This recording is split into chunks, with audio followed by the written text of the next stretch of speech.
চৈতির করা কুকীর্তির কথা সাক্ষ্যকে জানিয়ে দিল ঝিল। সম্পূর্ণ জানতে ভিডিওটিতে একটি লাইক করে দেখতে থাকো। গল্পের শুরুতেই দেখা যায় ঝিল তো চেকআপের জন্য চলে গিয়েছিল নার্সিংহোমে, আর সেখানে গিয়ে চৈতি আগে থেকেই উপস্থিত ছিল আর ঝিলকে অপমান করতে থাকে। ঝিলকে মিথ্যে মিথ্যে অনেক কথা বলতে থাকে সাক্ষ্যর নামে, আর সাক্ষ্য নাকি ঝিলকে ডিভোর্স দিতে চায়। এ সমস্ত কথা শুনে যথারীতি ঝিলের মাথা গরম হয়ে যায় আর বলে, তো আপনার স্যার মানে আপনার হবু হাজবেন্ড সেই কথাগুলো আমার সামনে এসে কেন বলছে না? চৈতি তখন বলে, আসলে ও তো খুব ভয় পাচ্ছে। গ্রামের মানুষজন, বস্তির মানুষজন যে কতটা ডেঞ্জারাস হয় সেটা তো ও দেখে নিয়েছে, তাই না? এরপরেই মিনতি বলে, চল সাক্ষ্যবাবুর কাছে চল, তারপর বাকি যা কথা হওয়ার সামনে হবে।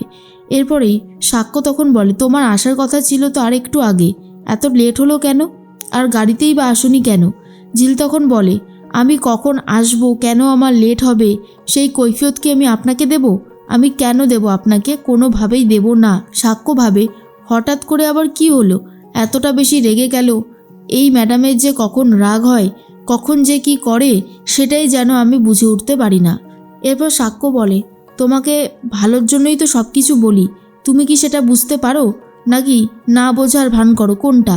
আমি সবসময় চাই যাতে তুমি সুস্থ হয়ে যাও, তুমি ভালো থাকো। এরপরেই মিনতি বলে, আসলে আমার মেয়ে বরাবরই একটু জেদি, সে সত্যিটা সবসময় জাহির করেই বলে। এরপর সাক্ষ্য বলে, এখানে সত্যি মিথ্যের কি ব্যাপার হলো সেটাই আমি বুঝে উঠতে পারলাম না। যাই হোক, আপনারা বাইরে যান, আমিও চেক আপটা করবো। এরপর সবাই মিলে বাইরে চলে আসে। তখনই সাক্ষ্য বলে, কি হয়েছে, তুমি আমার সাথে এরকম ব্যবহার করছো কেন? আমি কি তোমার খারাপ চেয়েছি? আমি তো তোমার অপারেশনটা করিয়ে দিলাম, তোমাকে সুস্থ করার চেষ্টায় রয়েছি, আর তুমি আমাকে সুযোগ পেলেই অপমান করতে থাকো, খারাপ খারাপ কথা বলতে থাকো কেন? ঝিল বলে, আমাদের মতন মানুষের থেকে এর থেকে বেশি আর আপনি কি আশা করেন? কারণ আপনি তো আমাদেরকে ভয় পান, আমাদের পিছনে অনেক কথা বলেন, সামনে বলার মতন সাহস থাকে আপনার? এরপরেই সাক্ষ্য বলে, এসব তুমি কি বলছো? তোমার কোনো কথাই তো আমি বুঝতে পারছি না।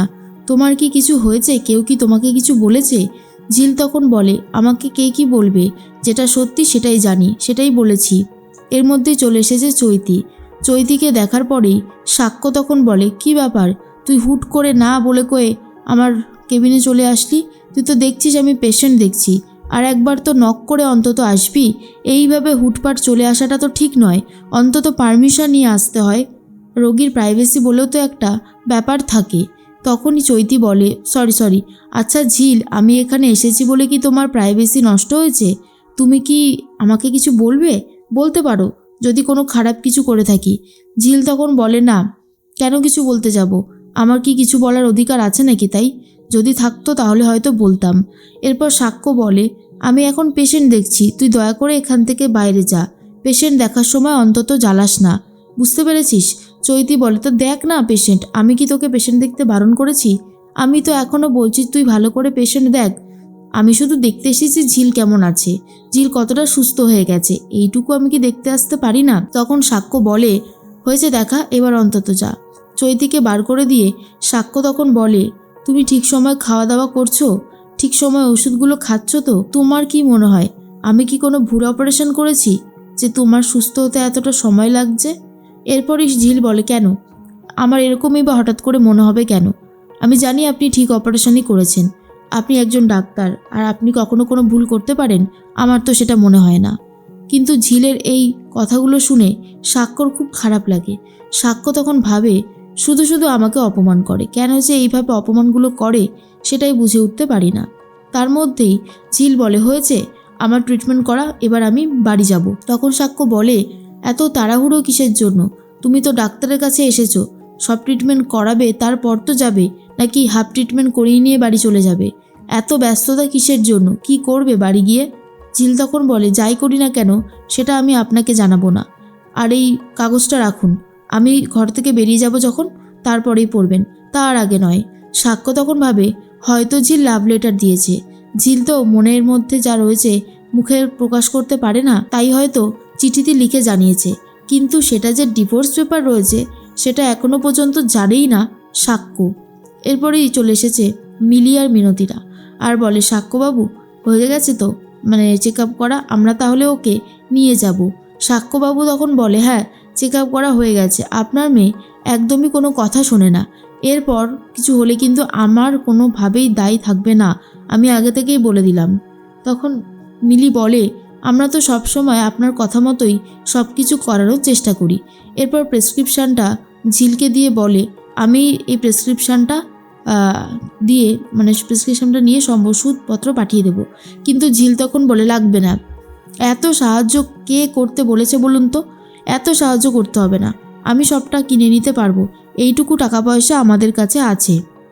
সাক্ষ্য বলে, আমি জানি তোমার কাছে আছে, আমি পাঠালে সমস্যাটা কোথায়, তুমি আমাকে এত পর কেন ভাবছো বলো তো। তখন মিনতি বলে, যাক বাবা, আমার মেয়েটা সুস্থ হয়ে যাচ্ছে, এই অনেক ভালো, আমি ওকে তাহলে নিয়ে যাই। এরপরে ঝিল বলে, হ্যাঁ চলো আমাদেরকে বেরোতে হবে। এরপরে সাক্ষ্য বলে, আমি গাড়ির ব্যবস্থা করে দিচ্ছি, গাড়িতে করে চলে যাও। কিন্তু ঝিল বলে, না আমি কোনোভাবেই গাড়িতে যাব না। আমি কেন গাড়িতে যাব, আমি কেন, কিসের জন্য, গাড়িটা কি আমার, গাড়িটা তো আপনার, তো গাড়িতে করে আমি কেন যেতে যাব, গাড়িতে আমি যাব না। এই বলতে বলতেই ঝিল অজ্ঞান হয়ে পড়ে যায়। তখনই ধরে নেয় সাক্ষ্য আর বলে, দেখেছেন তো আপনার মেয়ে ঠিক কতটা দুর্বল, ঝামেলা করতে করতে অজ্ঞান হয়ে যাচ্ছে, ওই জন্যই বলেছিলাম ওকে এখানে রাখতে, আমরা ভালো করে ট্রিটমেন্টটা করতে পারতাম, কিন্তু আপনার মেয়ে কারোর কথাই শুনতে চায় না, তো আমি কি করব বলুন, আমার পক্ষে কি কিছু করা সম্ভব। এরপর চৈতি দেখে ঝিলকে একেবারে কোলে করে নিয়ে বেডে শুয়ে দিচ্ছে সাক্ষ্য, আর এসব দেখার পরে চৈতির অনেক বেশি খারাপ লাগতে থাকে, আর ভাবে এই মেয়েটা এতটা গায়ে পড়তে পারে সেটা না দেখলে বিশ্বাসই করতে পারতাম না, ভীষণ গায়ে পড়া মেয়ে। এরপর মিনতি বলে, আমার মেয়েটার আবার হঠাৎ করে কি হয়ে গেল। সাক্ষ্য চেক আপ করে দেখে আর বলে, ওর প্রেশার খুবই লো, আর সেই জন্য বারবার মাথা ঘুরে পড়ে যায়, প্রেশারটা একটু বাড়ানোর জন্য আমি ওষুধ দিয়েছিলাম, খাওয়া দাওয়াগুলো বলেছিলাম ঠিক সময় করতে, এইগুলো যদি না করেন তাহলে প্রেশার কিন্তু দুর্বল হয়ে পড়বে, আর ও কিন্তু রীতিমতো অসুস্থ হয়ে যাবে, এইসব কিন্তু আমাকে পরে বলতে আসবেন না। তখন মধ্যেই ঝিলের জ্ঞান ফিরে আসে। ঝিল তখন বলে, আমার হয়তো একটু শরীরটা খারাপ লাগছিল, তাই আমি অজ্ঞান হয়ে গিয়েছিলাম, এখন আমি একদম ঠিক আছি, তাই এখানে আর থেকে সময় নষ্ট না করে চলো আমরা বাড়ি যাই। তখনই সাক্ষ্য বলে, আরে দাঁড়াও, তোমার শরীরটা তো খারাপ। তখনই ঝিল বলে, আমি যদি বাড়ি না যাই তাহলে আপনি চিঠিগুলো কি করে পড়বেন। তখনই ঝিলকে জিজ্ঞেস করে ঝিলের মা, কিসের চিঠি রে। এরপর সাক্ষ্য বলে, আরে ইডিয়েট একটা, প্রথমবার জীবনে চিঠি দিয়েছে বরকে, আবার নাকি মাকে সেটা বলছে, সত্যি পারেও বটে। এর মধ্যেই চৈতি তখন ভাবে, যত তাড়াতাড়ি সম্ভব ঝিলের সাথে সাক্ষ্যর ডিভোর্সটা হয়ে গেলে আমি একটু শান্ত হই। কিন্তু চৈতি যে ডিভোর্স পেপারটা দিয়েছে সাক্ষ্যকে, সেটা কিন্তু সাক্ষ্য জানতে পেরে যায়।